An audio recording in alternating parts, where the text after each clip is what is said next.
sonido. Buenas noches, acá César Villarreal Chávez. Esta vez nos encontramos con su socio Eduardo Arroyo Laguna. Y vamos a hablar acerca de los últimos hechos que involucran en parte la migración venezolana aquí en el país.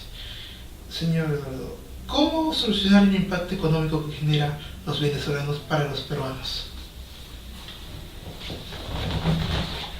El asunto que se ha creado en el Perú ha sido visto ya en la reunión de cancilleres de América del Sur y se ha visto que es un asunto que no puede tratarse por países, sino debe tratarse de modo continental. No es en el Perú donde han ingresado la mayor cantidad, tenemos 400.000, pero Colombia es mayor, Brasil un gran número y han tenido problemas, han quemado su campamento, los han sacado. Chile, Bolivia, asombrosamente, y Ecuador no los están dejando entrar, a pesar que son socios del ALBA, ¿no? Entonces, porque lo que se plantea es que no hay unas reglas claras y que no se puede entrar así con total libertad. Entonces, lo que habría que planear primero es regular, tiene que saber, regular significa establecer reglas. En segundo lugar, el Estado peruano está actuando irresponsablemente porque el Perú no es un país que tenga mucho empleo. Y por lo tanto, si es que están dejando entrar, lo que está ocurriendo es que a estos venezolanos, adultos o jóvenes, los están explotando y deben estarles pagando menos del sueldo básico, que es 850. Con lo cual, los empresarios o pequeños empresarios se ahorran, aumentan sus ganancias, pero dejan en la calle a trabajadores peruanos. Lo asombroso es que el Estado peruano está dejándolos entrar libremente y ahora acaba de acordar, luego de haber acordado que ingresaran con pasaporte, ahora acaban de acordar que ya no necesitan pasaporte. ¿Otra vez? Otra vez. Con lo cual, pero le han dado un plazo de tiempo. Con lo cual, lo que vemos es un mundo de idas, venidas, marchas y contramarchas. No hay nada claro en el caso peruano. Lo que solamente yo puedo ver es que no se está gobernando para los gobernados, que somos los peruanos, en un país que no tiene un exceso de trabajo. Así que no es alegre el asunto, es sumamente irresponsable dejar ingresar a gente que necesita trabajar en un país donde el trabajo no sobra, ¿no? Es ¿Cómo controlar la alta demanda de venezolanos por trabajo y su relación con los trabajadores peruanos? No, lo primero que tendría que hacerse es establecerse reglas de juego, ¿no? El Perú no puede dejar entrar toda la cantidad de gente que demande ingresar, ¿no? Acá no hay ninguna relación entre oferta de trabajo y demanda. La crisis podrá ser humanitaria, pero se crean mayores problemas humanitarios para los peruanos en este momento. Se va a dar todo el problema venezolano y el problema de los peruanos, lo cual puede derivar en posibles actitudes de los peruanos, que son muy hospitalarios, en linchar o tener actitudes radicales contra los venezolanos.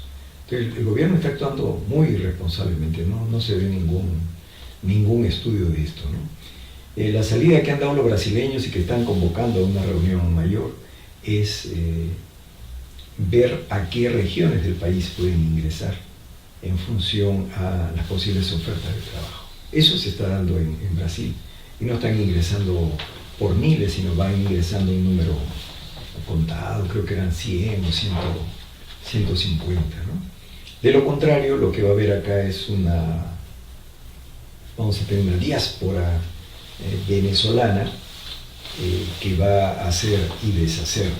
Asombrosamente, en el caso peruano, están dejándolos ingresar, nosotros los vemos en todas partes, pero además, según escuché ayer en el proceso electoral municipal, algunos de ellos han votado.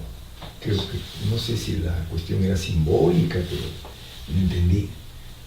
no sé cuál ha sido la... Habrá sido, pero el porcentaje de venezolanos residentes desde hace buen tiempo, porque es casi imposible que un venezolano, digamos, de aproximadamente entre el promedio de edad que se maneja el venezolano, como entre 22 a 35 años o más, pueda votar recién un año permaneciendo acá con el carnet de permanencia.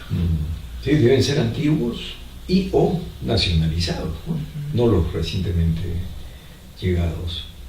Esto no ha estado planeado, no ha estado planificado, nunca hemos tenido este tipo de inmigración. Es totalmente novedoso el caso latinoamericano. No es un caso de migración por guerra, como sería el caso sirio, libio, el caso iraquí. Este es un caso de emigración, escapar de su país por razones de crisis económica, ¿no? ¿Cómo nos afecta la migración venezolana y cuáles son los campos que más la sufren? Nos va a afectar si es que no establecemos reglas claras. Va a quitar trabajo a peruanos, va a llevar a que algunos empresarios peruanos, de modo incorrecto, les paguen a los venezolanos menos del sueldo básico. Los venezolanos desesperados van a aceptar lo que sea, con tal de no regresar a su patria. Van a haber diversas presiones. Algunos colegios profesionales ya están empezando a colegiarlos. Cuando recién han llegado, yo sé de algunos problemas en algunos colegios también que no están pidiendo otros requisitos, pero así como, digamos, nosotros para poder ingresar a otro país y ejercer tenemos grandes problemas, lo asombroso es que acá en el Perú algunos colegios profesionales están dejándolos ingresar de inmediato, ¿no? Entonces hay una apertura sin ninguna regla, y entonces esto va a correr de boca en boca y va a crear un cuadro difícil. Yo debo suponer que en algunos años el mestizaje peruano incluirá no solamente lo andino, lo amazónico, lo criollo, sino también lo tropical venezolano, porque van a haber familias acá diferentes, y claro, va a haber un cambio en nuestra cultura, ¿no? El venezolano ya forma parte del paisaje sociológico, del paisaje social. Ya casi uno cuando ve a alguien sabe que es venezolano, a veces sin que él haya hablado, ¿no? Por alguna característica de su cuerpo, su tamaño, su modo de actuar. Así que ya forma parte de nuestro paisaje y tenemos que tener una política de apertura, pero no de una apertura pues irresponsable que al final cree problemas para nosotros, ¿no? O sea, hacernos el harakiri. Como ya sabemos cuál es el virtual ganador de hace un día el alcalde de Lima, Jorge Muñoz, algunos alcaldes en general no han propuesto ninguna idea básica de qué se van a hacer los venezolanos, salvo Bermud con sus unos que otras ridiculeces que dijo, aparte de hacer un nuevo San Juan o darle más chamba más a los peruanos que a los venezolanos. ¿Y por qué en estas elecciones los alcaldes han pronunciado de los temas generales y otros temas secundarios, pero no hablaron de los venezolanos? ¿O no tuvieron un plan de trabajo que involucre a ellos? No han tocado porque piensan, supongo que este es un tema de corte nacional, no es un tema de corte municipal, es un tema que se debe ver a nivel de gobierno a gobierno, de estado a estado, y no lo han considerado. De modo absurdo, esta última elección municipal, que sí ha significado una buena lucha contra la corrupción, donde Fuerza Popular se hunde definitivamente, el APRA y Fuerza Popular desaparecen de la escena nacional y más bien Acción Popular reaparece con varios alcaldes en varios distritos en Lima. Algunas candidaturas independientes también están surgiendo. Están surgiendo. APP de Acuña se ha presentado prácticamente en todas las localidades nacionales, lo cual indica que tiene también arraigo. Habría que ver si son candidatos de APP o si cooptan a gente de la localidad. Entonces está cambiando el cuadro, pero es verdad que no han tocado el tema de los venezolanos y tampoco han tocado el tema de la cultura. en general han hablado de inseguridad ciudadana, transporte vehicular, basura, de los problemas que nosotros conocemos, pero no han hablado de educación, salud, no han hablado de cultura ciudadana, identidad. Y este asunto venezolano gravita directamente sobre todas las áreas de seguridad, de transporte, de basura, pero también de identidad, de cultura, porque puede ser un nuevo ingrediente para nuestra identidad, que no estaba en los cálculos, ¿no? Nunca habíamos calculado que ingresar un ingrediente venezolano a nuestro género, ¿no? No estaba calculado. No, ninguna perspectiva lo he visto, y salvo lo de Belmont, que fue un modo también de atraer votos xenófobos, insultando a los venezolanos, diciendo que las venezolanas eran guapas, en fin, pero lo ha hecho en realidad ridiculizando el tema y sin ninguna seriedad. ¿Cree que estamos todavía en esas épocas de los años 80, de que todavía es fácil monopolizar al pueblo para que puedan votar por él? ¿O que es fácil también de, así como monopolizó, controló a las personas para que pudieran apoyarlo con su canal Bamba, para que al final no lo devolvieran sus ganancias? Sí, es el criollo, Belmont es el criollo aristocrático, de clase media, que aprovecha su raza, blanco, colorado, su apellido, Belmont Casinelli, y su locuacidad, que es un rasgo criollo, ¿no? Es el rey del habla, y él todo lo resuelve hablando. O sea, no es un hombre que trabaje, pero todo lo resuelve hablando, dando consejos. Pero ahora que está anciano, realmente ya ¿Perdió el toque? Ha perdido todo anzuelo con la realidad, toda raíz. Está devariando, ¿no? Pero verdad, sin querer, queriendo, es el único que tocó el problema, lo tocó mal. Lo planteó mal.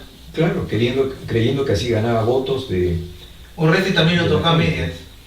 Claro, Urresti, el machote Urresti, a diferencia de Belmont, que ridiculizó el tema y llamó prácticamente a votarlos, Urresti, por sus propios rasgos, es un hombre que es capaz de sacar a los venezolanos a golpes, ¿no? Por su propia estructura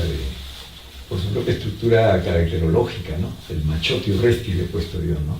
Afortunadamente no ha ganado las elecciones, ¿no? Es cuestión del karma, porque él quedará en su conciencia de que él se mató a Bustios. Yo mi opinión personal, sé que tarde o temprano le va a quedar la verdadera justicia a él, porque la hija de Bustios ya apeló, va a apelar.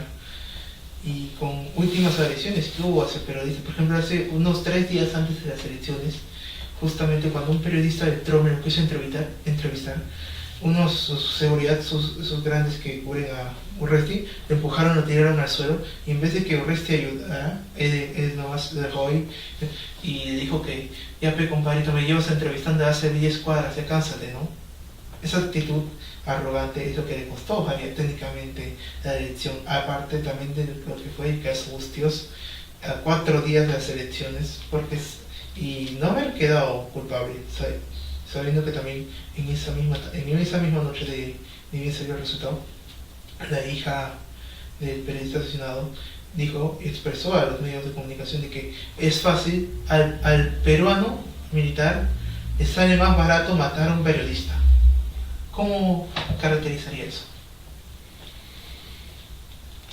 Bueno, están apareciendo todas las aristas de la personalidad nacional, ¿no? Hemos tenido un tipo autoritario, pero populista, ¿no? Porque ingresa con la gente, come en los mercados, pero para él dirigir este país es hacer rondas policiales, batidas policiales, como lo hizo cuando fue ministro del Interior. Muñoz, un hombre más bien técnico, Velarde, técnico, Guerra García, en realidad son los técnicos. Guerra García es el gran conocedor del transporte, es un hombre con una maestría al respecto.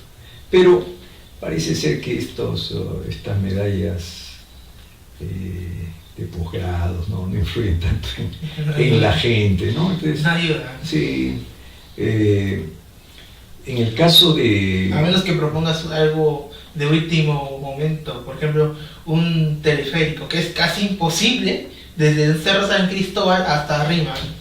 Aunque es probable, en sí se ha hecho un estudio hace tiempo, pero es probable que se pueda hacer. Y hay un teleférico en la selva que conecta todo Cuélap hasta la Amazonas, creo. Pero poner un teleférico de Cerro San Cristóbal hasta pasando por Centro Lima hasta llegar arriba, que es imposible. Es como, digamos, si Perú tuviera un rascacielos, como los que tiene Estados Unidos. ¿Qué se plantea un teleférico desde dónde? Desde Cerro San Cristóbal, pasando por el centro de Lima, hasta arriba. Claro, el Lima que estaría abajo nomás. Ajá. Está abajo. Bueno, pero no sé si esa es la salida, no sé si un teleférico puede movilizar tanta gente, ¿no? La masa que se mueve en la hora punta por la avenida Bancay y por el Jirón de la Unión, según el último estudio que se hicieron, en la hora punta, 12 del día, 2 millones de personas. En la hora punta, hora de almuerzo, ¿no? 12 del día. Pero ningún teleférico puede movilizar tanta gente. El gasto nuestro es increíble, ¿no? Ya me da la impresión que en nuestro caso ya Lima pasó su tiempo para hacer, por ejemplo, trenes subterráneos. Va a tener que ser todo por la vía aérea o terrestre, ¿no? Línea azul tendría que ser línea azul o trenes eléctricos conectando no solo norte-sur, sino este-oeste, noreste. Son los 5 conos de Lima, ¿no? Eso en cuanto a esto. Y eso en cuanto a lo técnico. Y lo otro, han surgido todas las propuestas. Muñoz muy cauto, asombrosamente muy técnico, muy medido. No mencionó los venezolanos. Sí, no lo mencionó. Urresti así duro, autoritario, populista. Belmont populista, pero se cayó. Reyardo tampoco mencionó, no fue a los debates, parece ser que... Se perdió por su cuenta, ¿no? Perdió por su cuenta. 2 votos, 2 fechas no recurrió, a pesar de haber estado de puntero, y es uno de los grandes perdedores. Pero era el fujimorismo que corría con Reyardo, y las llamadas Gaboy y Columbus. Eran 3 candidatos que han estado en el fujimorismo, ¿no? Y ninguno aparece, bueno, Reyardo en tercer lugar, muy alejado, Bengolea con 4%. Así que mi impresión es que en medio de todo, el peruano está madurando. Después de todos estos episodios de corrupción, estamos luchando contra la corrupción, de esta llamada al referéndum que hace el presidente Vizcarra, de descubrir las miasmas, la podredumbre, las excrescencias que hay en el Congreso, la propia gente se da cuenta de que ha metido la pata. Y creo que la propia gente, y eso es democracia, ¿no?, va aprendiendo a vivir en democracia, a rectificar sus errores, y eso explica que en 9 días hayan cambiado su voto y han votado por alguien a quien ven sin manchas, no tiene juicios penales, nada corrupto, lo ven como un técnico, no lo ven como un hombre alaracoso, no tiene juicio, los juicios de Urresti, no es un bocón como Belmont. Han tenido a un Bengolea que trataba de aparecer como sea, lo retaba Muñoz, y Muñoz, más bien frío, ha seguido su camino y ahora lanza a Acción Popular, ¿no?, a la conquista de Lima.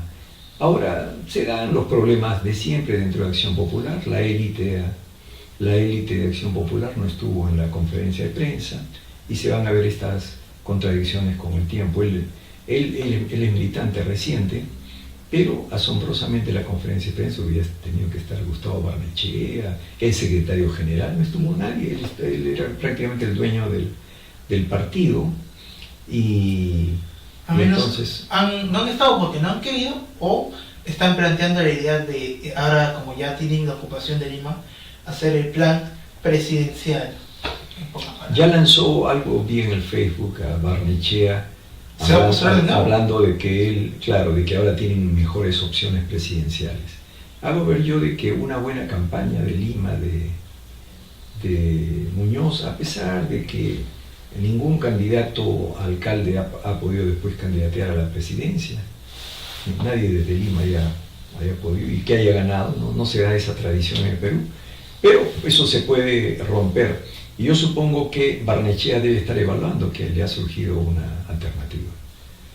Muñoz es mucho más cercano al pueblo que el mismo Barnechea, que aparece como como decía Frijolito Barrantes, ¿no? El Principito Barnechea, ¿no? Un hombre alejado de la gente, metido en su biblioteca, ¿no? Cambio Muñoz es un técnico que está metido con la gente, muy sencillo, sensato. Bueno, pues esos son problemas internos. Lo real es que nadie habló de los venezolanos, ¿no? Que ya es un asunto que tenemos aquí. Pero supongo que Muñoz habría hablado con mucha cautela también, ¿no? Con mucha cautela, ¿no? Pero no habría demostrado la beta xenófoba, de llamar a liquidarlos, ¿no? A lincharlos, a votarlos, sino más bien la beta nacional, que es ser cordiales, corteses, pero a nivel nacional, a nivel de gobiernos, tiene que establecerse las reglas en toda América Latina. Entonces, algunos ya les está yendo mal y se están yendo de regreso. Creo que han salido, hasta donde tengo informe, 4 aviones ya. 4 aviones de 90 serán pues unas 400 personas, ¿no? 90 por viaje, 360. Pero, y asombrosamente, Maduro, el presidente Maduro, estaría agradeciendo a los gobiernos por haber recibido a sus agradeciendo por ahora, pero saben que van a regresar de nuevo. Claro, no, claro, agradeciendo por haberlos recibido, a pesar de este ingreso abrupto, masivo, desesperado. Y bueno, su labor consiste en tender lo que sea un puente aéreo, algunos aviones para enviarlos de regreso, previo paso por la embajada, ¿no? Claro, si esta gente escapó de Venezuela porque les iba mal en Venezuela, pues ahora terminan regresando a Venezuela en las mismas condiciones. Y peores, porque se han separado, digamos, por medio año, un año, se han perdido sus contactos últimos. Entonces, salvo que haya algo que no sabemos, a nivel de gobierno, a nivel de embajada, que les hayan prometido algo decididamente diferente, ¿no? Van a tener algún bono especial allá en Venezuela, ¿no? Pero no sabemos de eso, ¿no? Entonces, por primera vez yo veo gente que es repatriada voluntariamente, hasta donde sabemos. ¿Cómo nos afecta la migración venezolana y cuál es el campo económico más perjudicado? Bueno, de acuerdo a algunos datos que leía de los economistas Pedro Franque y Mendoza, del Banco Central de Reserva, el porcentaje hasta ahora no estaban alterando, por la cantidad de gente no era apabullante, porque no están ingresando en las áreas que son las fuertes en Producto Bruto Interno. O sea, lo que influye en el Producto Bruto Interno, que es todo lo que produce el país al año, que se calcula en tonelada métrica o en miles de millones de dólares, y de acuerdo a este país que es primario extractivo, es minas, oro, plata, cobre, pesca, centralmente eran los 2 rubros, y algunos servicios, ¿no? Eso es más o menos el fuerte del PBI. Según el Banco Mundial, según la CEPAL, el Perú crecería este año 3.9%. Es uno de los más altos, casi 4, uno de los más altos en América, porque hay también un problema de recesión mundial. Norteamericana, Europa están en problemas de recesión, están en problemas de no subir, y hay un economista, Nuriel Rubini, que es el que predijo la crisis anterior del 2008, que está planteando que a fines de año habría una recesión peor que la de 1929, o sea, la economía se craquea. Sí hubo un crack que causó todo un pánico en Estados Unidos en la época de los 20, de los 30, en esta época del siglo XXI, ¿habría peor? Sería peor. A tal punto como... Sí, sería peor que la del año 29, la famosa crisis del año 29, que todavía no era una crisis de un mundo global, era la crisis de un imperialismo internacional. De un mundo posguerra. Claro, pero no, claro, después de la Guerra Mundial, la primera, que acaba el 19, entre la primera, el 19, y la segunda, que empieza el 39, hay una crisis el 29. La economía mundial se va a la quiebra, pero asombrosamente es una quiebra es diferente ahora, por sobreproducción. O sea, el capitalismo produce tanto y como no piensa en la gente, produce en exceso. Entonces, en un momento, las fábricas se quedan estoqueadas, llenas de producto y no pueden vender eso. Entonces se ven obligados a cerrar hasta que vendan. Y una vez que venden todo, regalan o lo queman, vuelve a andar el carro económico. O sea, es artificial, la marcha del sistema capitalista es artificial, va de crisis en crisis. Pero ahora esta ya no es, ya no es una crisis de sobreproducción, lo que hay más bien es recesión, es decir, hay poco producto y lo que hay es mucho capital. Hay un desbalance entre el producto real, el capital productivo y el capital financiero. El capital financiero se ha ido por las nubes y entonces no hay ninguna relación entre lo que se produce en la realidad y la plata que está dando vuelta por el mercado. Esa esquizofrenia es atroz, es muy diferenciada, y esto está llevando a que los bancos, que no admiten ninguna regla, los bancos no quieren que se les pongan reglas, en algún momento colapsen. Este sería un colapso infernal. En un momento en que Estados Unidos está en una economía proteccionista, en que China más bien coge la bandera global, ¿no?, aperturista, y China se lanza abiertamente ya a la conquista, ya lanzó su yuan, comprando petróleo en yuanes, el petroyuan, los rusos... Los rusos todavía tienen conexión con Venezuela. Sí, Venezuela y Rusia y China están conectados con Venezuela. O sea, lo que la gente no entiende es creer que hay que acabar con Maduro, que esto va a ser algo tan alegre. No, esto puede llevar a una guerra. Ese trasladar el mismo problema que ha habido en Siria, lo trasladaremos aquí nomás. Venezuela, Colombia, Ecuador, y está el Perú. O sea, muchos peruanos no tienen ni idea de dónde queda Venezuela y lo que está en juego. Aquí, pero Venezuela últimamente he visto uno que otro detalle del ejército venezolano, que digamos sería uno de los, en la actualidad yo lo consideraría uno de los más débiles de Sudamérica. Y digamos, si como usted está diciendo ahorita, que si existe la posibilidad de que hubiera una guerra, por la crisis que en sí está afectando a los venezolanos y también afectaría al gobierno de Venezuela, sería casi lógicamente posible de que tanto Chile, tanto Colombia, Ecuador, los países que han albergado a los venezolanos, que tengan que contrarrestar el poder militar venezolano, nosotros ganaríamos, ellos perderían. Pero ingresaría Rusia y China. Ahí está el detalle. El asunto es que... Pero ellos tienen Rusia y China, nosotros tenemos Estados Unidos. No, pero el poderío y a la Unión Europea nuclear chino, ruso, es grande.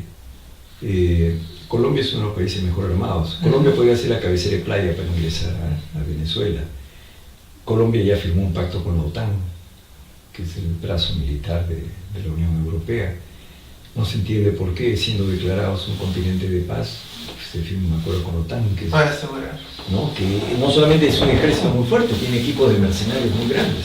Entonces, una invasión acá es con mercenarios que son los que entraron a Ucrania, los que han entrado a Siria, los que tumbaron a al gobierno ucraniano. Así que no es claro, no solamente son tropas regulares, hay ejércitos de mercenarios, gente contratada, son civiles contratados para la guerra y son guerreros, pero que no pertenecen al ejército, ¿no? Entonces hay un doble, el ejército regular y ejércitos de mercenarios. ¿Y la migración causaría esa posible guerra? ¿La crisis de migración causaría esa posible guerra? No, esto se causaría porque hay un fuertísimo interés de Estados Unidos con Venezuela, claro, de copar los mercados petroleros de Venezuela. Venezuela tiene la mayor reserva del mundo. Rusia también, Arabia también. Libia ya cayó en manos de la Unión Europea, Irak en manos de Estados Unidos. Entonces quedaría Irán, que es aliada de Venezuela, quedaría Rusia, y China es más bien un aliado comercial porque China no tiene petróleo. China recibe petróleo de Irán y de Venezuela, y también de Rusia, ¿no? Entonces se está produciendo esa unión, pero ahí tendrían dos potencias grandes como Rusia y China contra el resto, ¿no? Tiene que primar la cordura, la cordura. Los venezolanos tienen que resolver sus propios problemas. No tiene por qué meterse en ningún país. No tiene que meternos a nosotros en el saco. No, y hay un principio en diplomacia que es el no injerencismo. Cada país resuelve los problemas. No puede uno meterse, menos militarmente. La democracia no se fabrica con las armas, ¿no? La democracia es algo a lo que acceden los pueblos, pero tú no ingresas con un ejército para consolidar la democracia y terminas matando a un montón de gente, no. La democracia no se fabrica con ejércitos ni con invasiones militares. Podría darse ese caso y nos va a involucrar. O sea, el Perú estaría involucrado. Nuestra región dejaría de ser una región de paz, vivimos tan tranquilos, ¿no? Viendo nuestros problemas que son corrupción, transporte vehicular, basura, seguridad ciudadana. Son nuestros problemas municipales, pero aquí entraríamos en una galaxia mayor que llevaría a gastos mayores, gastos grandes innecesarios. El ranking de la migración venezolana ocupa como primer lugar a Colombia, seguido de México, del cual ya hay un presidente populista que está fuera de un caso de corrupción como Andrés Manuel López Obrador, del cual también tuvo durante las elecciones presidenciales que hubo, no contradijo a los venezolanos, al contrario, él también tiene parte de apoyar a los venezolanos y también al pueblo mexicano. En el caso de nosotros, que ocupamos el tercer lugar de país de migración, a comparación de México, ¿cómo se plantearía la idea de cómo organizar este tipo de migraciones? Porque México, al igual que Perú, está dejando pasar a los venezolanos. Y ellos que ya tienen, y eso que los mexicanos, el país de México es más grande que el Perú, y algunos de Centroamérica, como que ya es el caso regular. Por ejemplo, acá sufrimos con los venezolanos, allá sufren con los centroamericanos, tanto los de El Salvador, Cuba, Costa Rica, otros países de bajo déficit democrático que van para allá. No sé qué estudio hagan los venezolanos para establecer sus acercamientos, pero Colombia es un país limítrofe, ¿no? Colombia es un país limítrofe y ha tenido fricciones, ha habido fricciones entre el expresidente con Chávez, ¿no? Y el actual todavía está nuevo todavía, ¿no? Pero digamos la situación de Colombia con Venezuela no es la mejor. Así que, y es un país con economía más o menos consolidada, por lo tanto, siendo fronterizo, teniendo una economía estable, en el caso de están México, migrando a México y Brasil han sido tradicionalmente las economías más fuertes del mundo latinoamericano. Ahora, México se ha convertido en un narcoestado y Brasil se ha derrumbado con de Odebrecht. Aunque sí. México le tocó más fuerte todavía. O sea, entre México, Colombia y nosotros, peruanos. Y Brasil, obviamente. Claro. Pero si Brasil mismo, que ha sido el subimperialismo sudamericano, se llamaba, ¿no? El subimperialismo sudamericano. Brasil ahora ya no es un BRICS, es un país de las grandes potencias, pero de los BRICS yo creo que ya no sería el que encabece, está en serios problemas. Brasil ahora, sencillamente lo que veo que está haciendo es empezar a limitar el ingreso de venezolanos, ¿no? Pues ya surgieron algunos linchamientos, se han quemado campamentos. Están en pleno proceso electoral. Una posición de Bolsonaro, por ejemplo, si ganara, que es un ultrafascista, no ha hablado todavía de venezolanos, ¿no? Ha hablado de las mujeres, ha hablado de un montón de dichos racistas, xenófobos, homófobos, pero no, específicamente de venezolanos no ha hablado. Y el otro... Pero no lo veo aperturista, lo veo más bien un radical bastante necio. Entonces, si ganara, Haddad del PT es mucho más abierto, pero el asunto es cuánto puedes abrir el ingreso a venezolanos cuando tu economía está recesada, la economía brasileña está cerrada. Entonces tampoco se trata de que tú seas buena gente si está cerrada tu economía. El caso mexicano Parece ser que ya resolvieron el TLC con Estados Unidos, ¿no? Con Canadá. A pesar de que Estados Unidos ya se salió. No, Ha regresado. No, se ha roto el viejo Telecam y ahora han negociado un nuevo TLC, pero Canadá se ha quedado afuera. ¿Cómo? Y está buscando, sí, a Canadá. No han entrado los tres, sino se habría firmado un acuerdo entre Estados Unidos y México nomás, donde México se ha agarrado como ha podido de Estados Unidos, porque si se pierde este TLC se desarma toda la economía mexicana, está hecha en función de Estados Unidos. Pero, ¿sabe? Yo he visto, hay un periodista en especial, un poco cómico con sus comentarios, que es Chumel Torres, de HBO, que dice que si tantos México es como la Paquita la del barrio de Estados Unidos, o sea, siempre va detrás de él rogando y rogando y rogando para que su economía funcione. Pero ¿por qué no prueba con países un poco socialistas que sí le podrían ayudar, como en este caso de China? El caso de México. O sea, México, ¿por qué en vez de seguir rogando a Estados Unidos, por qué no va a China, que le puede ir bien? Será pues la plutocracia mexicana que está acostumbrada a vivir de rodillas y ha ganado siempre así. López Obrador todavía no ingresaba al poder, ingresa en diciembre. No, mira cuántos meses de interreino, ¿no? De alto. ¿Cómo es del populista antiguo que sí se plantea una idea con la gente y que no tiene ningún caso de involucramiento? Él va a estar abierto a coordinar con las nuevas potencias. Con Estados Unidos ha dicho que, y Trump lo ha felicitado, va a hablar con Rusia, va a dejar que vaya Xi Jinping, Putin, que vayan los encargados de la Unión Europea, que es la política normal, es la política normal, al contrario, que te da muchas posibilidades de juego, ¿no? Si tú juegas así abiertamente con estos organismos, que es diferente a dejar que ingresen todos los inmigrantes, ¿no? Porque se trata de venezolanos, imagínate que hubieran llegado así. Que los venezolanos hubieran llegado a México, en pocas palabras. O que hubieran llegado acá una corriente muy fuerte de sirios. Han llegado sirios, pero un porcentaje chiquito, ¿no? Pasable. Sí, no afectaba en absoluto. Pero, ¿qué hubiera pasado si...? Porque esa era otra civilización. Aquí estamos todavía en civilización americana, pero los sirios son otra cosa. Entonces ahí la cosa hubiera sido terrible. Yo creo que la xenofobia se hubiera saltado por un país que se dice cristiano, católico, apostólico, civilización occidental y cristiana. Ellos son civilización musulmana, ¿no? Entonces, hay muchas cosas que nos acercan con Venezuela.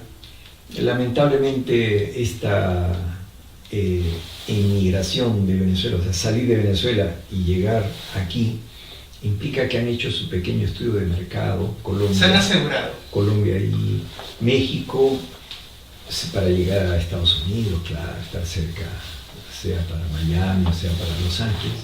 Y Perú es una tercera alternativa, no es la mejor, pero las relaciones nuestras con Venezuela no han sido nunca malas, ¿no? Siempre han sido positivas. Nos ayudaron en el pasado. Sí, han sido positivas, ¿no? ¿Por qué no? Hay mucho peruano en Venezuela. Y hasta los peruanos también quieren. Nosotros migramos allá en los 80, un grueso sector de peruanos, mucho profesional se fue a Venezuela y muchos se han quedado allá. He visto algunos de regreso, pero contados, los he visto en la Universidad Ricardo Palma, algunos arquitectos, pero son contados. Mucha gente se fue allá, se casó allá, ya tiene 30 años allá. Y no van a volver, ¿o sí? No, ya no. No debe ser el sector que está totalmente desamparado ahora, ¿no? Yo tengo una familia. A menos que estén asociados con el chavismo. Parece ser que, y esa puede ser una de las críticas al gobierno, es que tú no puedes privilegiar a la gente que vota por ti cuando tú gobiernas para todos, ¿no? Entonces tienes que dar alimentos a todos. No eso es lo que... Esa es la idea general que tiene Maduro, que plantea de que solamente el pueblo que apoya su gobierno, el pueblo totalmente chavista, va a recibir los beneficios del pueblo, para el pueblo y por el pueblo. En cambio, el sector vetado, que son los demás pobladores de Venezuela, están y que buscan una verdadera democracia, no son realmente ayudados por el Estado, son como un cero a la izquierda, en pocas palabras. Hay tres sectores. Un sector que es beligerante contra Maduro, estaría la Lilian Tintori, estaría Capriles, que se han enfrentado en elecciones. 2 veces. ¿No? Claro. Y a 2 las perdió.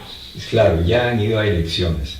Ahí lo que pasa es que la oposición a Chávez antes y ahora Maduro está dividida, y siempre se fraccionan entre ellos. Entonces, ese es un sector ya recalcitrante y muchos sabemos que esa gente coordina directamente con Miami, ¿no? Esos serían, digamos, los gusanos cubanos que están en lo que llamaban gusanos, que son esos cubanos que se fueron a Miami, ¿no? Los otros se quedaron. Estos venezolanos de la plutocracia, de los sectores adinerados, sí tienen sus cabeceras de playa en Miami. Pero hay un sector, el pueblo chavista, y hay otro sector que no es ni Miami ni pueblo chavista. Digamos que están queriendo sobrevivir, nadie los puede obligar a que sean militantes del chavismo, son venezolanos, entonces un presidente gobierna para su pueblo. No me sigues a mí, no te debe comer. No, el buen gobernante gobierna para sus gobernados. Entonces, esto estaría indicando que es un gobierno sectario, ¿no? Para una secta. No, y eso le quita fuerza. La secta de Maduro. Claro, ahora parece ser que el mundo chavista es muy grande. Es muy grande porque Chávez armó comunas, armó cooperativas, está armado, ese pueblo está armado, va a defender su revolución. Pero ha recibido esa revolución... casas, televisores, laptops, entonces no van a perder esos privilegios, van a defender lo que yo no entiendo es que a veces la conciencia, como algunos ustedes explican en estos momentos, cómo la conciencia de un venezolano que apoya a Maduro se puede vender por cosas que uno puede conseguir con esfuerzo, con trabajo. Eso es, digamos, es de lo más hipócrita, de lo más miserable que puede provenir de una persona que apoya el gobierno venezolano, de un chavista. Y siendo sincero, si hay ese tipo de personas que migraron para acá, a Perú, más conveniente que si son conscientes de que tienen ese presente y ese pasado, no solamente en su familia o sus amigos, que se regresen a Venezuela. Claro, es asombroso, pero hay un paso intermedio que es haber ido a la embajada. Para la embajada, yo como doctor en política internacional coordino con diversas embajadas y voy a las recepciones diplomáticas. He hablado con los venezolanos y ellos, siendo de los más objetivos, a todo aquel que quiera regresar los ha censado y están volviendo, ¿no? Yo sé que ya hay 4 aviones que ya han partido. Lo que no sabía era de la ruta, ¿cómo le llaman? La ruta aérea. La ruta aérea que el propio gobierno favorece, ¿no? Pero esto, claro, puede ser entendido como un triunfo. Ya ves, ¿para qué se fueron? Aquí estaban mal, pero acá está su familia, acá están sus raíces, pueden decir, ¿no? Pero, digamos, supongo que aquellos que emigraron estaban en un problema de desesperación y no han resuelto acá su desesperación, o sea, que han acabado peor, han tenido que regresar, ¿no? Se llama migración recurrente, cuando tú migras y después vuelves que es diferente a la no recurrente, cuando te vas de un sitio y nunca más vuelves a... En el caso de la migración, ¿podemos hacer una comparación entre las migraciones de los refugiados en Europa durante las 2 guerras y la posguerra fría y otras guerras más que hubo en esas épocas, y esta que está ocurriendo en Perú con los ciudadanos venezolanos? Hay algunos elementos comunes, pero el elemento común puede ser la imposibilidad de vivir en un país. ¿Qué explica que tú escapes del país, ¿no? Apuestas por otro, te vas con todo, te vas definitivamente. Te vas con la idea de la migración no recurrente, o sea, de ya no volver. Es una decisión traumática, porque tú dejas tus raíces, es muy doloroso. Es lo que Wittgenstein llama, te vas desarraigado. O sea, te llevas espiritualmente tus raíces, pero en el lugar donde tú deberías haberte realizado, que es tu propio país, ya no puedes vivir. Es terrible ese cuadro. Bien. En las guerras mundiales, las 2 guerras mundiales han sido en Europa. Pero, ¿no? Sí. Que fue devastada por la guerra. Entonces, mucho europeo tuvo que escapar de sus ciudades, fueron arrasados, cuántos miles de personas. Refugiados. ¿No? Y entonces, ¿a dónde han llegado? Acá nosotros hemos tenido un lote de italianos, muchos venecianos, hasta alemanes.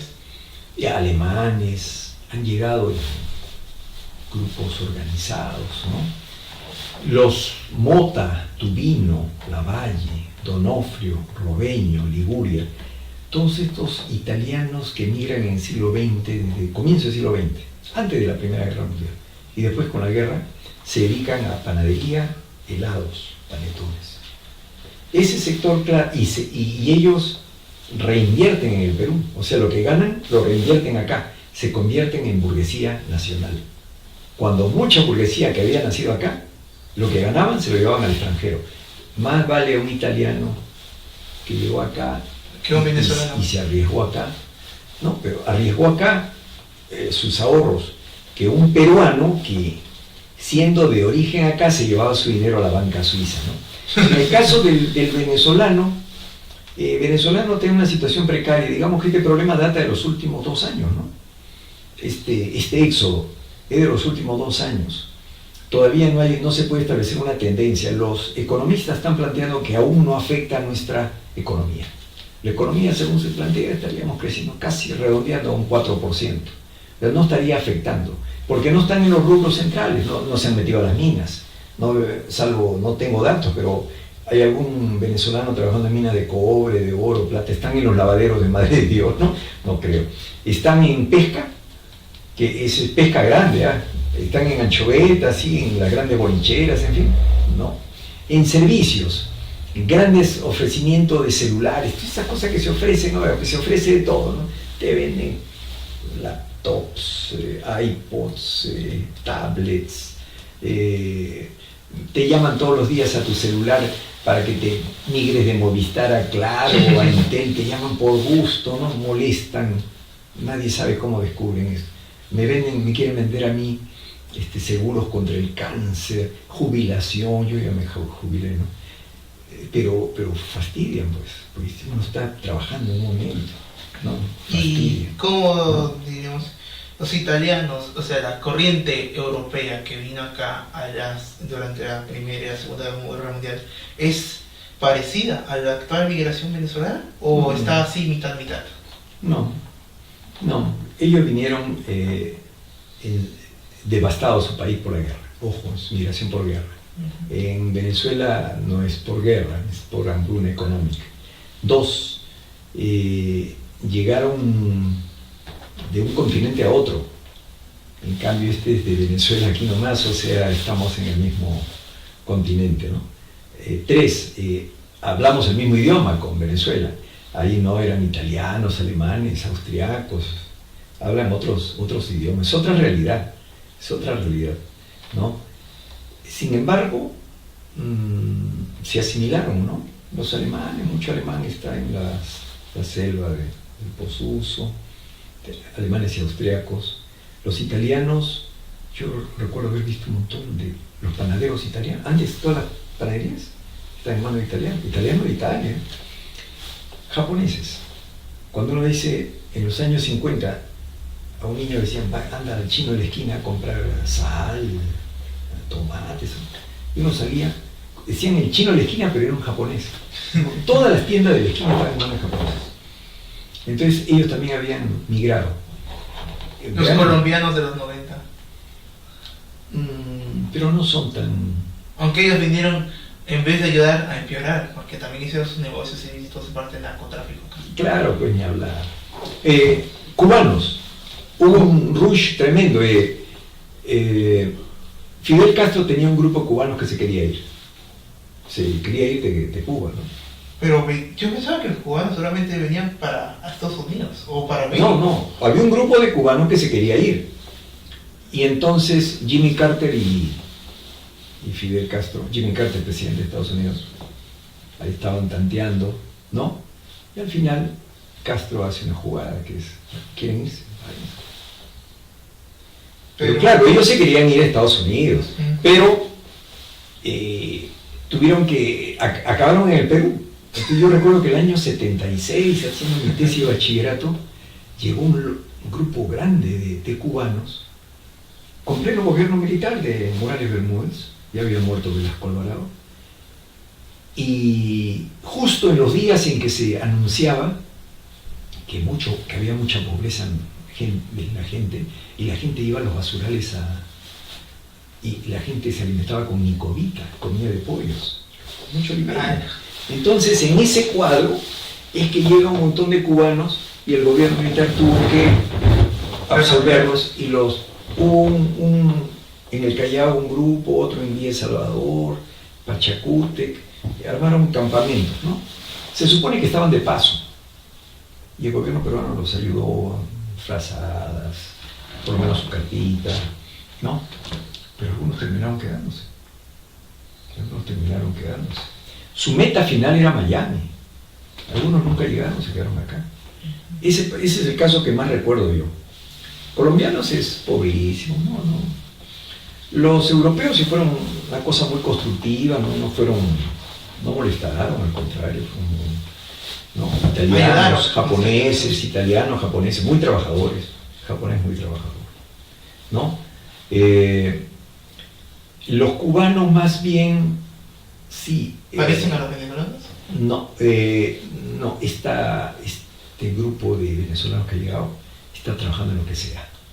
Me informan que están en todas partes. Gamarra están de ambulantes, cargando cilindros de basura. Centro de Lima también. Lo que sea, están en todas partes. Mi esposa, que le gusta andar en micro, los encuentra subiendo a los microbuses. La diferencia es que mientras acá sube una persona con una traza pobre, el venezolano sube con... Es muy propio del trópico, por si acaso. Tú ves el caso, por ejemplo, de las cubanas, podrá ser pobre, pero una cubana siempre tiene las uñas pintaditas, las uñas.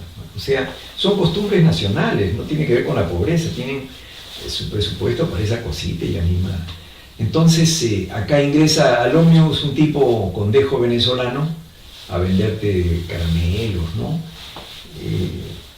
Y tiene otro modo de hablar, pues te dice que está pasando por un momento difícil, ¿sí? Y se está buscando adaptar, ¿no? No creo que el mercado los pueda absorber a todos. No, de hecho ya están volviéndose varios. ¿Qué ocurriría si Perú cierra sus fronteras como lo hizo Alemania con los refugiados? Alemania. O los países en parte durante las guerras post. Ahora, por ejemplo, Italia ya cerró. España también, con los griegos. Sí, Italia ha cerrado fronteras a los migrantes sirios, libios, del mundo árabe. La Italia actual, la Italia de Salvini, de Di Maio, ¿no? de este gobierno. Están convenciendo a Hungría de Orbán, que es el premier, también para cerrar. Polonia marcha en esa... Son las políticas proteccionistas, ¿no? Que son economías duras, difíciles. Entonces, Rusia también, Rusia está pasando. Rusia no se hace problema, pero una migración a Rusia, ellos pueden regular bien, y como Rusia es el país más grande del mundo, los pueden mandar necesitamos colonizar tal parte, y los envían a Siberia, pues a URSS, no sé, a territorios difíciles, ¿no? Entonces, el caso nuestro no es que han llegado a la capital, es diferente, ¿no? Cada cual llega con sus costumbres, pues, y sus necesidades, ¿no? Yo no soy xenófobo, somos cordiales, hay que ser amistoso, pero sí, lo que tendríamos que hacer es llamar a que los gobiernos gobiernen para todos sus habitantes, ¿no? Y traten de darle el mayor bienestar a sus habitantes. Venezuela tiene un gran problema económico ahora. Se ha basado solo en el petróleo se ha derrumbado, aunque ahora último ha empezado a subir, hasta en $80 el barril. Y puede ser que eso equilibre el éxodo, ¿no? Si es que el gobierno venezolano da cierto porcentaje para el pueblo en general, y no sectario. Claro, si abre eso, porque tiene una guerra a las puertas. Hay una amenaza de Trump, y las amenazas de Trump se cumplen. Sí, es un tipo... Él dice, lanza un misil para este país y lo hace. Sí, entonces no está tanteando, él debe tener ya el momento, en qué momento se ingresa, en qué condiciones, ¿no? Yo a cada rato veo en las noticias internacionales, ya está programada la fecha para... El asunto es que las invasiones se hacen en momentos precisos, ¿no? Pero sí creo que hay un plan militar para... Pero Maduro también tiene un plan, su plan es abrir relaciones con todos los países del mundo. Entonces, Maduro acaba de ir a Naciones Unidas, ojo, ha ido, pueden criticarlo, todo, pero él ha ido, no es que haya dejado de ir, ¿no? Ha ido a Naciones Unidas, ha viajado a China, tiene acuerdos con China, con Rusia, ha estado con Corea, ha estado con Irán, entonces está armando también su política, ¿no? Abierta, total de apoyo, de ayuda. Falta que venga a Sudamérica nomás. Bueno, acá le cerraron la cumbre de Lima, yo creo que sí fue un error diplomático. Ningún país, tú no puedes quitar la invitación. Tú lo habías invitado y el otro había aceptado, y después quitarle la invitación. Eso no se hace en diplomacia. No, el que se le quitó fue a Maduro, porque él dijo que si Trump va, yo no voy. Y Evo tampoco no va a ir. Hizo que Venezuela, el gobierno venezolano, involucró también al gobierno boliviano para que no fuera. Cosa que si Trump no iba a ir, ellos tampoco. En pocas palabras. Ah, sí, no iba. Bueno, Trump no vino. Trump dijo que iba a venir. Iba a venir. Y al final no vino porque estaba más interesado en el asunto sirio. Eran un problema de los últimos... ya lo de Siria tiene otro cariz, ¿no? Ya había sido expulsado el ISIS, ¿no? Pero prefirió ese problema antes de venir acá. Evaluó pues que eso era más importante para su geopolítica. Y Maduro se le invitó y se le desinvitó. Entonces eso no se hace. Bolivia también choteó la invitación. Pero tú no puedes... El Salvador casi se retira. Pero fue un error diplomático. Tú no puedes romper con un país con el que tienes relaciones diplomáticas. Tú no haces... A pesar de que está mal, su país está... No tiene nada que ver. En diplomacia tú eres muy fino. Por ejemplo, el Perú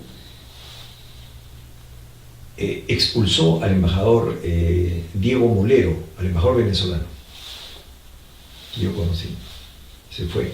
Y quedó el segundo, el encargado, quedan como encargado de negocios, Reinaldo Segovia. Pero el Perú no rompió relaciones con Venezuela, sino declaró persona no grata al embajador. Pero no rompió relaciones con Venezuela. Entonces, ¿qué es diferente? Romper relaciones con un país significa ya tener intereses antagónicos. Entonces, lo invitas a Maduro en representación, ha sido elegido, y Maduro acepta, y luego le retiras la invitación. Y entonces Maduro hace todo lo que puede por venir. Pero al final, claro, se decía las barbaridades que decía Mercedes Arauz. Si llega acá, bombardeamos su avión. ¿Cómo vas a crear un problema con Venezuela sabiendo que estamos necesitados? Una cosa tan chica, caramba, que venga, que hable ya. Porque el acuerdo de Lima era casi todos los países en oposición a la dirección. Es que hay cada cosa que se inventa el gobierno. En diplomacia, pésima diplomacia, ¿cómo va a ser esta señorita que la nombraron premier de Kuczynski? No recuerdo su nombre. No tenían ni una pizca de diplomacia, teniendo expertos como Néstor Popolicio, el canciller actual. Esos son diplomáticos de carrera, pues, ¿no? Nunca se hace eso. Hasta tus enemigos tú sabes tratar, venga usted, plantee sus cosas, ¿no? Ya sometemos a votación, ahí perdió usted, pero no, lo invitas, acepta y después le dice que no, que le retiras la invitación.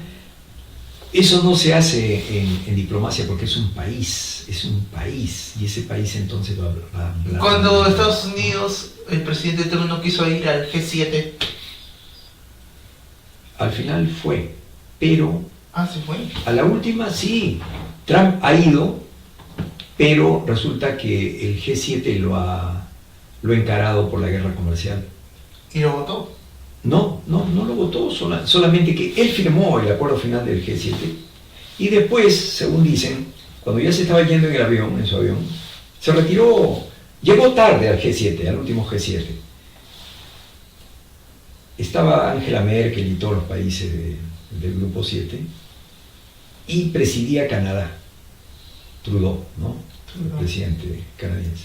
Y Trudeau, cuando ya se va Trump, se va, además firmó y se fue, Trudeau dijo que hizo alguna observación respecto a Trump y esta observación le escuchó Trump, que ya estaba de viaje, y pidió que lo retiraran su firma del G7. O sea, hay también mucha niñería, mucho engreimiento. No hay ¿Por parte de Trump o por parte de Trudeau? Por parte de Trump. Si ya era un acuerdo firmado por todos. Ya era un acuerdo firmado por todos. Era un asunto personal entre Trudeau y él, que ha repercutido en el Telecán, y por eso ahora Trump lo tiene de rodillas a Trudeau para que ingrese al Telecán de nuevo, ¿no? Ha firmado con México, que está de rodillas, y Canadá se ha quedado ahí afuera, ¿no? Esa es la situación. Saben nada, en pocas palabras, saben nada. Así es. Así es. Las oportunidades laborales para los peruanos se ven en riesgo por la llegada de competencia extranjera. Si es una competencia no programada,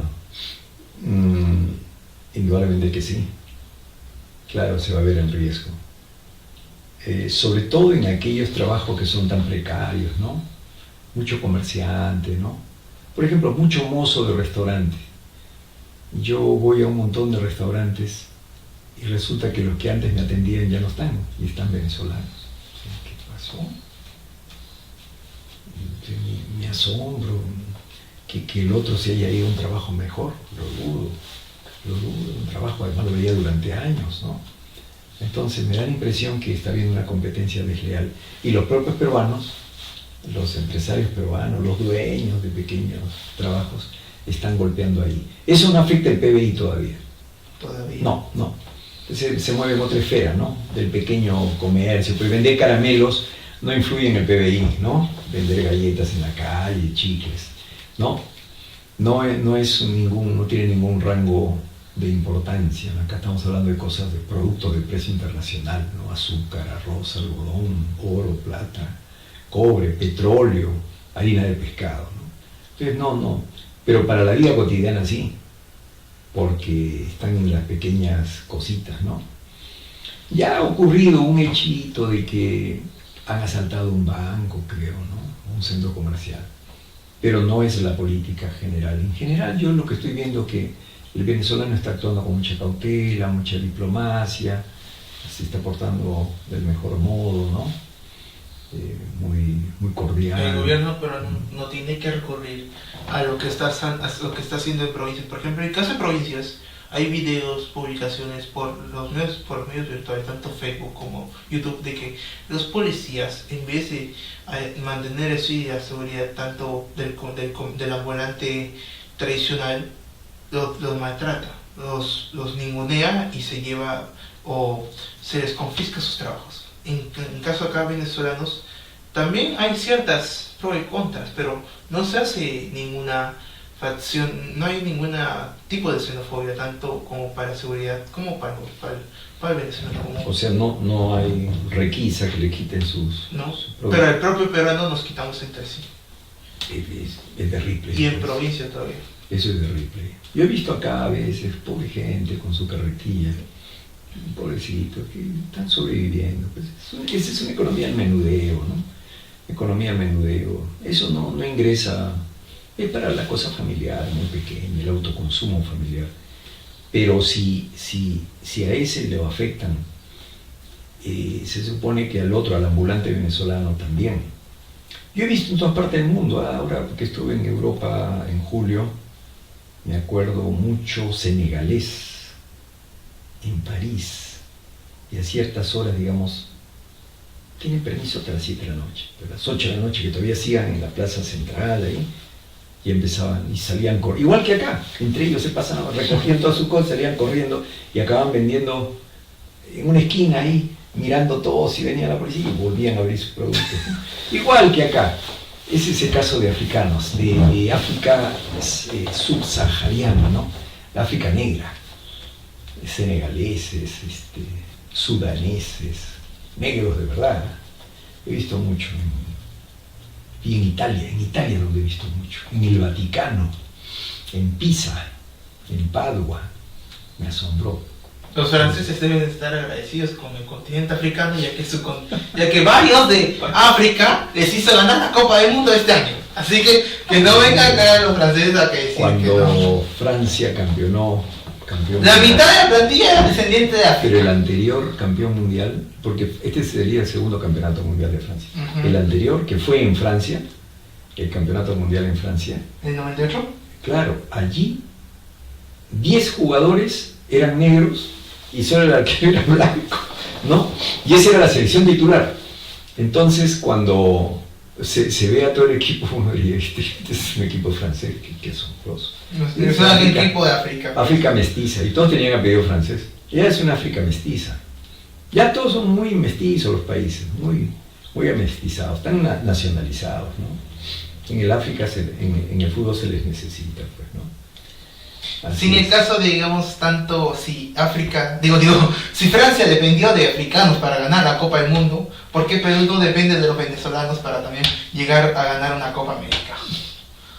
Eso es lo lógico, porque ya se nacionalizó en Argentina para Caterra. ¿Por qué no hay ese plan de poder nacionalizar a un venezolano que juegue bien en la liga venezolana o en algún club del extranjero? Bueno, ya en el caso del fútbol, Venezuela sí nunca ha sido potencia futbolística, sí. Nosotros creo que ahí todavía estamos. Hay un caso en especial del fútbol, que el Deportivo Lara de la Liga Venezolana ha llegado a una final de la Copa Libertadores. Creo que fue el año entre 2008 y 2009. Se tuvo que enfrentar a Sao Paulo de Brasil y todos tenían la expectativa de que con esa generación venezolana se iba a acabar los problemas de poder clasificar al mundial, porque había una buena plantilla en general, tenía buenos jugadores, la mayoría venezolanos y uno que otro argentino o brasileño. En el caso de Sao Paulo, un club que ya conoce ganar de la Copa Libertadores, Copa Intercontinental y Mundial de Clubes, superó las expectativas. Obviamente en el partido de ida ganaron los venezolanos por 1-0, en el partido de vuelta ganaron los brasileños 3-1. ¿Y cómo es la vida? Resulta que tanto esa generación, algunos en vez de preferir jugar por la selección, se fueron y con el problema de chavismo, pero con Chávez en el poder, decidieron buscarse refugio fuera del país en general, o nacionalizarse y vestir otras camisetas de otras selecciones. ¿Por qué no se aplica una política una política más correcta por nacionalizarse, en vez de que la nacionalización te demore 5 años, demore más, que sea más corta? Sería una nacionalización interesada, porque tiene que partir del deseo de una persona Obviamente también se le consultaría el deseo de ellos de nacionalizarse y haber observado un tiempo. Los que yo conozco, en el caso específico del fútbol, es el caso de argentinos. Quiroga, que ha jugado acá, se ha casado acá, ha echado raíces, tiene hijos peruanos, y la propia vida llevó a que después de Quiroga hay otro Ibáñez, que han sido titulares de la selección, Ibáñez, y hay otro Ballesteros, que si no fuera por el gobierno militar hubiéramos clasificado a Alemania 74. Sí, pues, o sea, ha partido de ellos y cumplían los requisitos, por lo tanto, bienvenidos, ¿no? Pero en el caso de Venezuela, si alguien plantea nacionalizarse, cumple los requisitos, sí, el Estado peruano. Pero que el Estado peruano acorte la distancia de nacionalización, que ya no sean como 4 o 6 años, porque eso imposibilitaría el proceso de que el jugador pueda desarrollarse más. En el caso del jugador, o sea, en el caso planteemos la idea de que sea en el caso del deportista, refugiados venezolanos. No sé si se ha dado el caso esto. Los que han mirado acá son una clase media empobrecida o sectores populares, ¿no? Me dice un primo que vive en Venezuela que salir de Venezuela es dificilísimo, es carísimo. Mi primo me has hecho acordar, está ahora acá, es peruano, sería bueno entrevistarlo. Él es peruano, vive hace 40 años en Caracas, conoce muy bien el asunto, ¿no? Tiene sus posiciones, él es antichavista, asombrosamente A veces yo lo cuestiono. ¿Y por qué no se salen de allá? Son del Callao. Pues, porque Chávez les dio tales privilegios que esa familia vive sin trabajar. Reciben bonos del Estado. Entonces, ellos saben que si vienen acá no tendrían nada. ¿Te das cuenta? Entonces, ¿cómo es la cosa? Y todavía hablan mal de Maduro. Ese es el colmo. ¿Cómo es el destino? Es el colmo, ¿Cómo es? ¿no? Entonces, pero ahora está acá hasta fin de mes. Sería bueno que saques una... Si podemos llamar después por celular, ahí tengo para que lo... No es que el trabajo es para mañana. Ah, ya. Pero esto sería tener una visión de alguien, un peruano que vive en Venezuela 40 años, que es anti-chavista, anti-Maduro, pero que asombrosamente viene acá a vender una casa, está así, ¿no? Y se regresa allá. Entonces, mira, es al revés. Se regresa, pero parece ser que él sí está logrando tener dinero, ¿no? Está logrando. No es el caso de estos que han llegado acá. Y me dice, el primito, me dice, hay que ayudarlos. Estoy en la casa que él tiene en el Callao. Está vendiendo una casita en Santa Marina, una casita chiquita, va a vender barata. Pues sencillamente quien le cuida la casa es un venezolano, que se ha escapado de Venezuela también. Y está con la justa, ¿no? Entonces él se pone del lado de los migrantes. Él sí está totalmente... Es como un tipo de conexión para que vengan más migrantes acá. Así como se escuchó el rumor de que hay personas así... Él está compadecido. Infiltradas. Hay personas infiltradas que todavía permanecen en el país venezolano, como sabemos, que son como puntos de contactos para irse del país. Para que ya tengas una base de quién puedes ir hasta otros países donde te van a dar, con el caso de Colombia, con el caso de Perú. Debe haber. Hay contactos. Si no, ¿cómo estarían llegando? Acá están organizados, acá ya están organizados. Rápidamente arman su grupo de WhatsApp.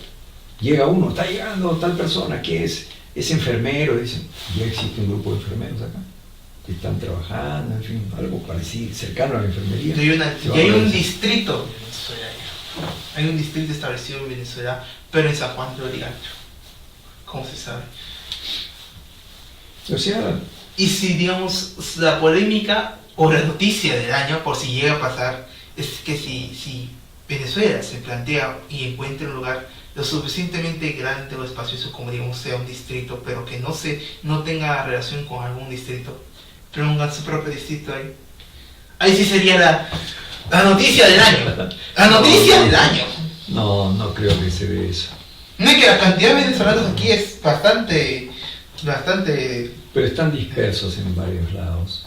Hay gente fuera de Lima. Hay en Lima, que es el núcleo principal, pero es que no trabajan en lo mismo. No están, parece, tampoco en la misma cosa. Yo conozco algunos médicos, algunos dentistas, algunos profesores, hasta abogados. O que hay un sindicato de venezolanos. Creo que eso sí hay, ¿no? Entre ellos va a dar, sí, hay coordinaciones. Están organizados. Yo sé que entre ellos están, por la vía digital, están todos organizados, ¿no? Todos organizados. Y hay niveles de solidaridad entre ellos. Además está surgiendo solidaridad peruana. San Juan Bosco ha puesto unas que son lugares para que vayan a almorzar, ¿no? El otro día nomás, yo paseando con mi esposa aquí a 2 cuadras por el Parque Perú, estamos dando la vuelta y se acercamos a los muchachos. Y nos preguntan, estamos en Surco, señor, ¿está muy lejos San Juan de Lurigancho? Le digo, sí, ven acá el tren eléctrico, tienen que subir y tomarlo. No, podemos ir a pie. Estás a 40 kilómetros. Mira, ¿y qué? ¿Van para allá? Sí, hay un lugar, hay un hospedaje, hay un lugar que nos hospeda. O sea, eso es verdad, de lugares que está saliendo en la televisión. Está saliendo, ahí está metida la iglesia, hay madres, hay monjas, hay gente que lo hace por caridad también, ¿no? Lo hace por caridad. Entonces están estableciendo, los salesianos tienen un lugar aquí en Magdalena, en la iglesia. Pero fuera de lo que es el contexto, un distrito venezolano aquí en el Perú no se puede hacer. No, sería peligroso, porque no, sería... ¿Antidemocrático? No, no sería dable porque el Perú es un país de peruanos. Es diferente que con los años y se den una cantidad de grandes matrimonios peruano-venezolanos, ¿no? Y ya se ve una descendencia diferente, ¿no? Va a incorporarse este ingrediente venezolano a nuestro mestizaje. Hasta ahora es andino, algo de negro, mucho de, bueno, europeo, pero el ingrediente venezolano no ha estado por acá. Eso cambiaría. Pero no, pues no puedes armar un distrito así, un distrito. Ellos más bien están en todas partes, ¿no? El alcalde debe conocer el problema, el ganador debe conocer, pero como que no debe haber sido el problema principal allá en Miraflores, ¿no? Así que no necesitaba elaborar un programa, no tiene esa experiencia. Tampoco es un asunto tan grande aún, ¿eh? Más ahora que está habiendo un poco de retroceso, de regreso, ¿no? Pero yo creo que habría que regularlo, ¿eh? Habría que establecer algunas reglas. De lo contrario, esto va a ser un desborde increíble, ¿no? Muy grande, peligroso, superior a nuestras fuerzas, muy superior. ¿A qué se debe que un gran porcentaje de venezolanos que emigraron al Perú se estén emprendiendo en los negocios incluso más rápido que un peruano promedio? O sea, al venezolano se le está haciéndose más fácil porque el venezolano capta la idea de poder sacar un negocio propio aquí en el Perú. En cambio, al peruano promedio se le ponen trabas, como en los MIPES, los MAPES, los micros y macroempresas, y tanto las licitaciones y permisos. En cambio, al venezolano se le hace más fácil sacar un negocio. ¿Cómo es eso la idea? Irracional. Tú no puedes favorecer más a alguien que llega de fuera y perjudicar más al de adentro, ¿no? Tiene que haber igualdad de condiciones. Esa es democracia. Si se está dando eso, sería asombroso. No, sí se está dando Sería eso. el caso de que en un cuadro de desesperación venezolana se abusa la creatividad y ahora tienen más posibilidades de moverse en cualquier campo. Y encima con el apoyo del Estado. Entonces el Estado está actuando mal, pues no estaría actuando a favor de los peruanos. Tiene que establecer el mismo nivel de trámites para todo. Simplificar, claro. Eso para la pequeña empresa, ¿no? No hablo de la gran empresa, para la pequeña empresita, pues, talleres de carpintería metálica. O trabajos trabajos en sectores públicos rentables, como es el caso de Gamarra, que también sabemos de que Gamarra, estando, en vez de apostarle más al peruano necesitado chibolo, que solamente recibe sus 10 o 15 soles para trabajar, está apostando más al venezolano. ¿Cómo es eso posible? Irracional, totalmente irracional, ¿no? Ahora, ¿ha debido estar esto en la discusión? Creo que sí. Ha debido estar en el debate municipal, ¿no? Si hubiera trabajado con mucha cautela, pero parece ser que no se siente todavía como un problema, ¿no? Todavía sí, pero no, que aún no. Todavía no. Aún no, así que no lo han tocado. Todavía dicen que el problema principal es seguridad, inseguridad ciudadana. No, pero la seguridad sí es fija, porque sabemos que la tasa de delincuencia no es xenófoba, porque hasta los venezolanos están robando. Y ellos pueden estar robando y ellos los están robando. O sea, claro, el asaltante no ve tu pasaporte, sencillamente te asalta, ¿no? No tienes no hay ni sexo, ni género sexual, ni DNI, ni pasaporte, sencillamente asalta a la gente.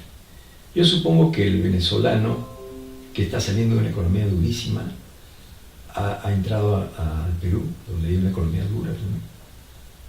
Esto significa de que ellos pueden estar habituados a una economía dura.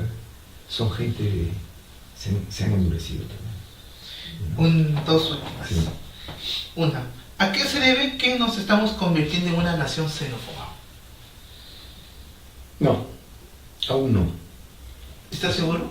Si la xenofobia es el desprecio a los extranjeros,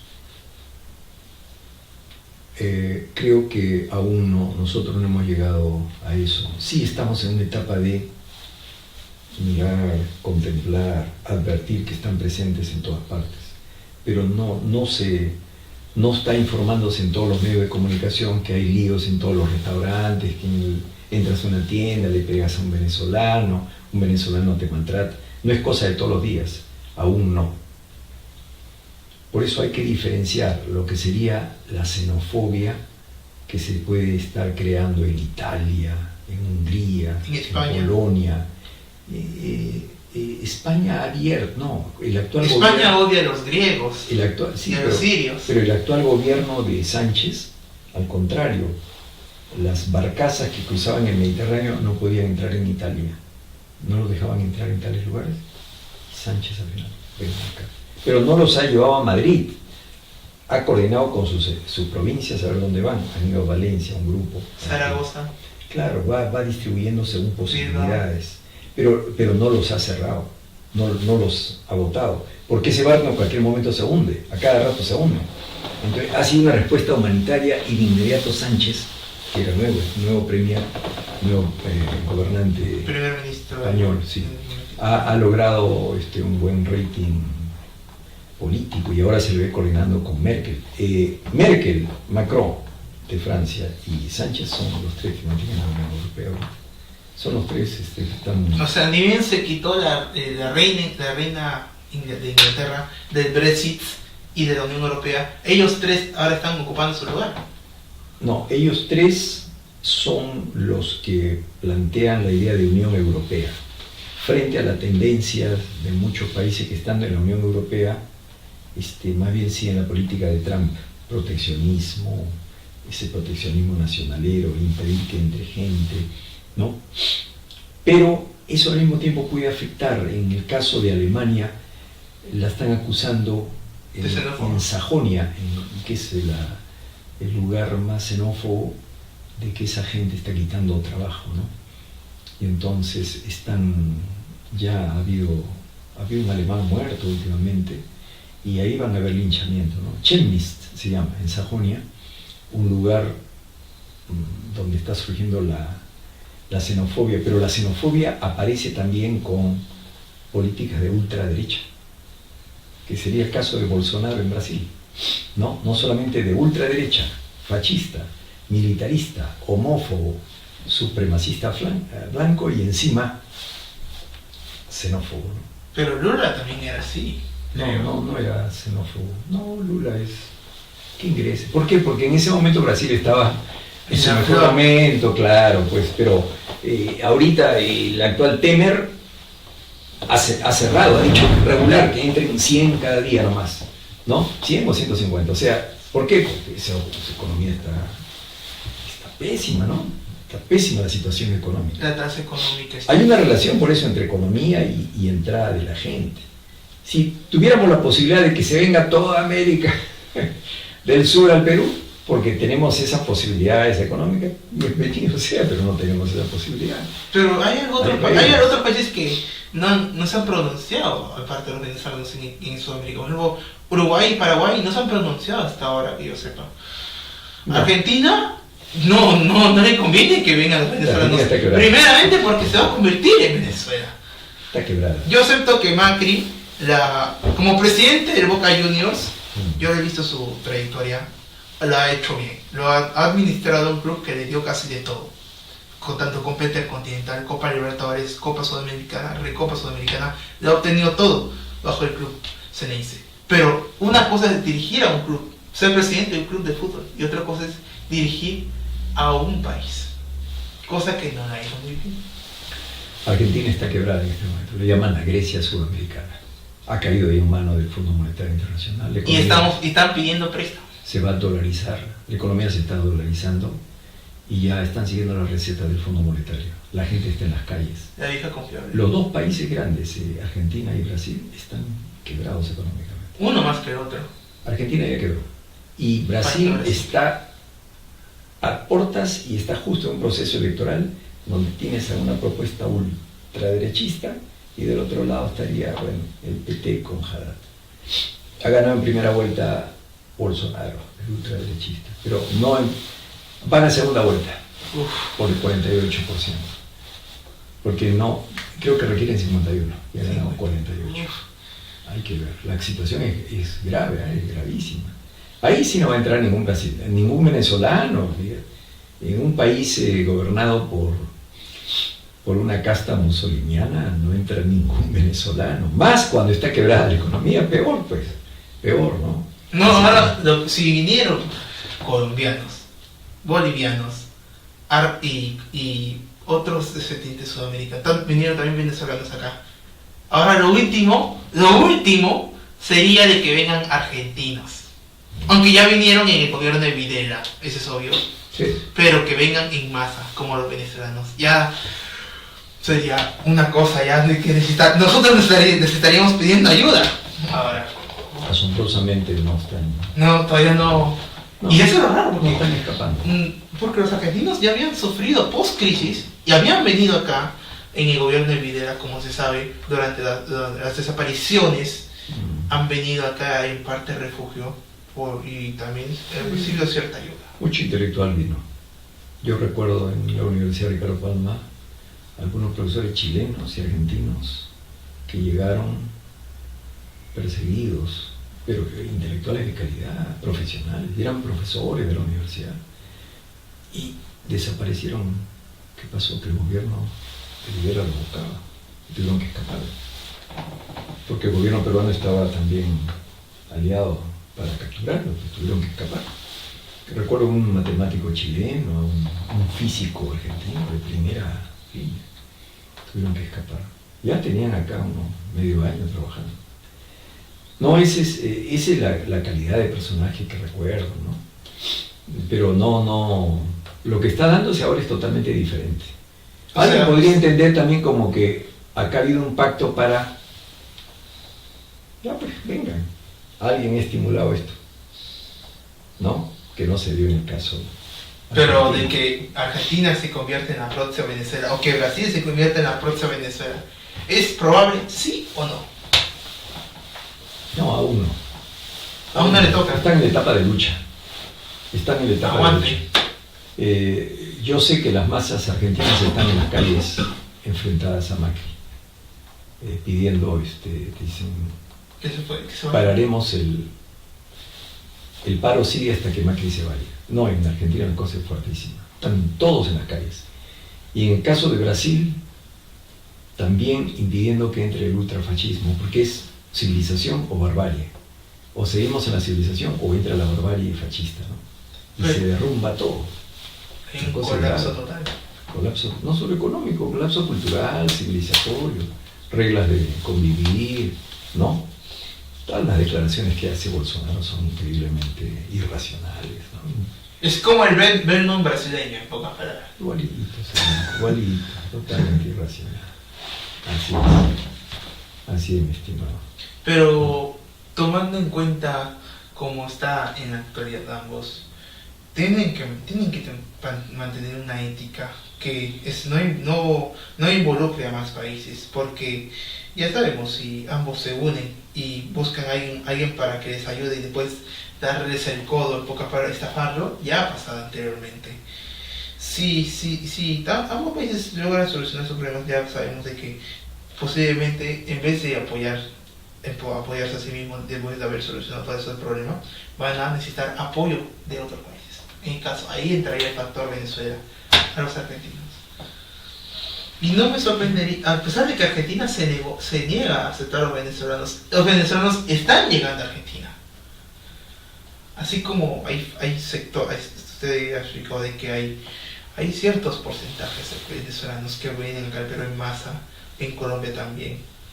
Hay infiltraciones de venezolanos en otros países. Bolivia, que es el niño mimado de Venezuela, está también de poco llenándose de venezolanos y se están cansándose de Evo Morales, como ya sabemos.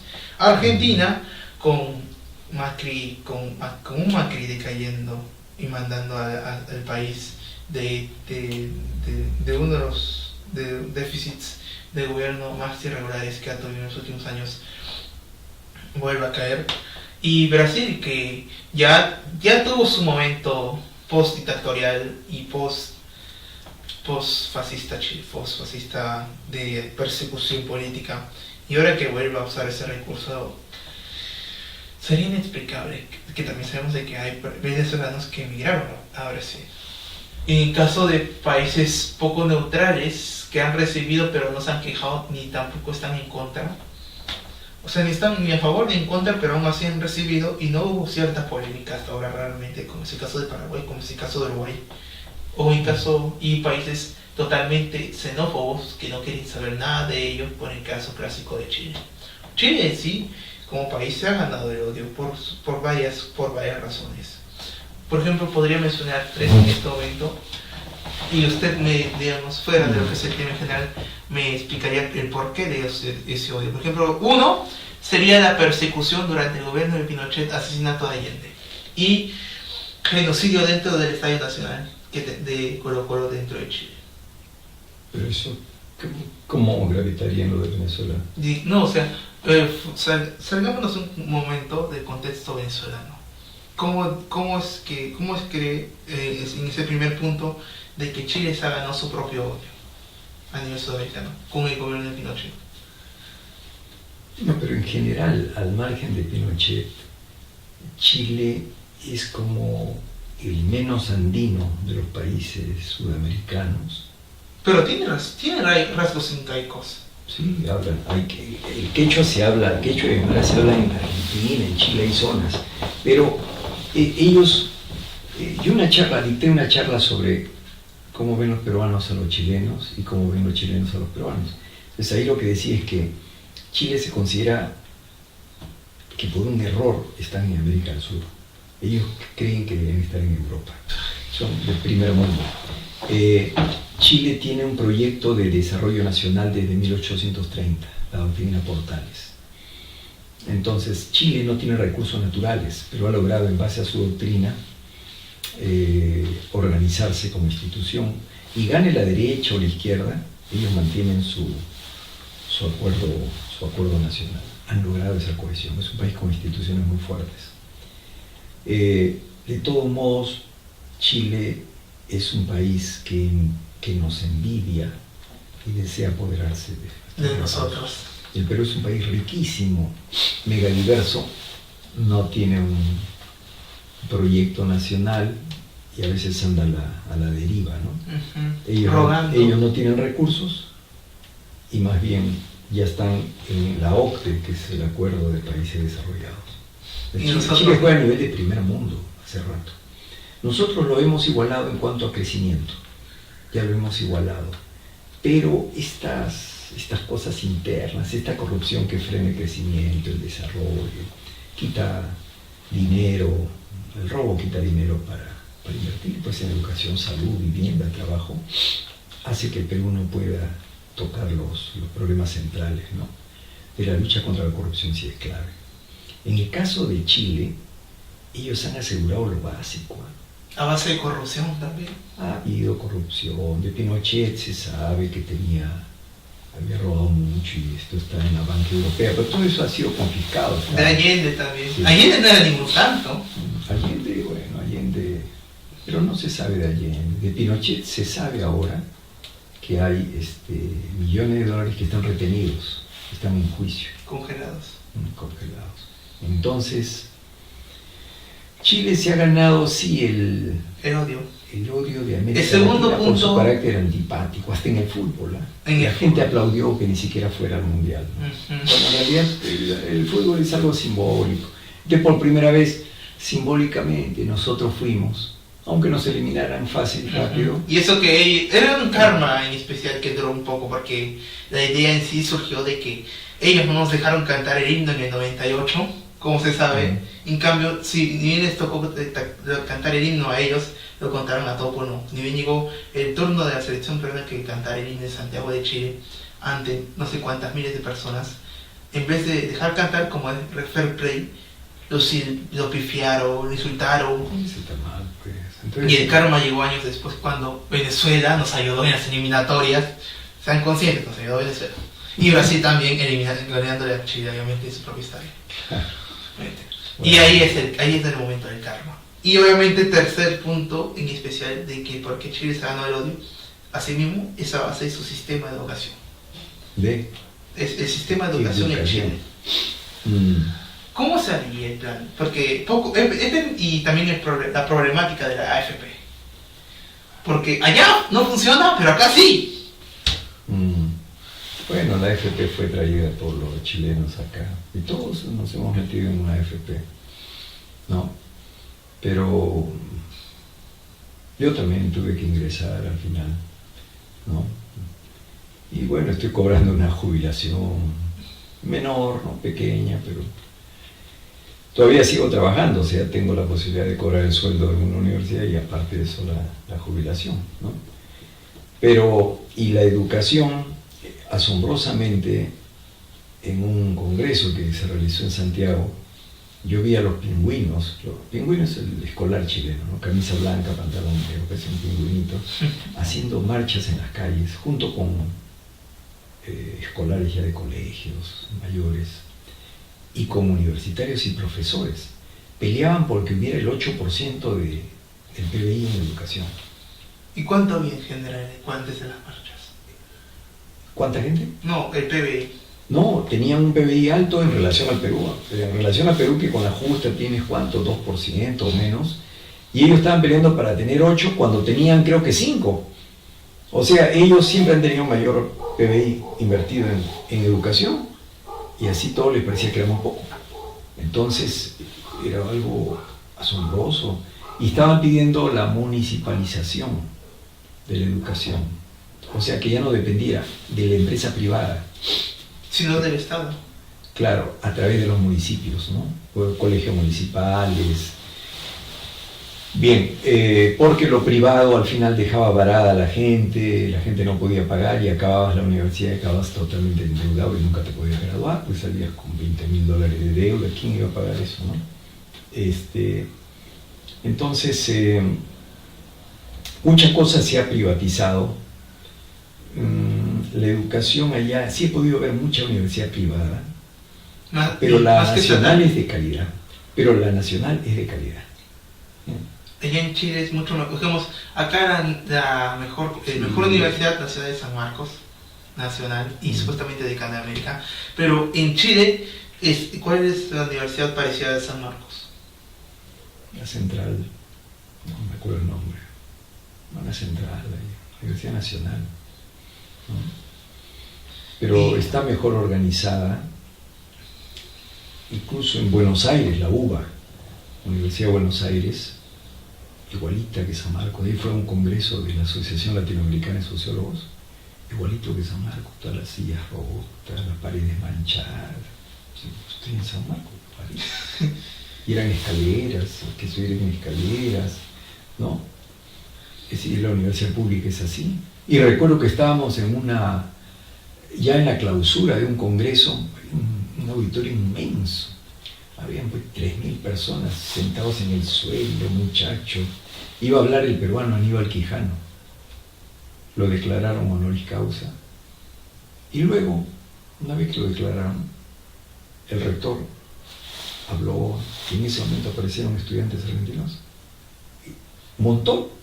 O sea, no aparecieron cuando habló Aníbal Quijano, pero cuando empezó a hablar el rector, y era la parte interna de la lucha en la UBA, ¿no? Sí, lo pifiaron, el problema de rentas en la universidad, los mismos problemas que tiene San Marcos y las universidades públicas, ¿no? Pero, a ver, existiría la posibilidad, vamos a despedir antes, pero quiero muchas gracias ante todo sí. por todo. Encantado de ver. Y quiero dar un mensaje en parte a la migración venezolana, una conclusión y un mensaje. Bien, los cambios de países en esta época de globalización se están haciendo bastante frecuentes. En el caso latinoamericano, sí estamos teniendo una avalancha que amerita establecer las reglas de juego, no solamente en el del Perú, sino a nivel de cancilleres en toda América Latina, para que hayan políticas comunes. Nadie está cerrado al ingreso de venezolanos, pero esto no puede perjudicar a los trabajadores peruanos ni terminar perjudicando al Estado peruano. O sea, una política totalmente aperturista sin fijar reglas es peligrosa. Y el otro peligro sería una salida xenófoba, que no ingrese nadie, ¿no? Con lo cual nos colocaríamos en la antípoda antidemocrática. La democracia también se cuida, y para esa cuidar, para eso estableces reglas, reglamentos, visas, pasaportes, ¿no?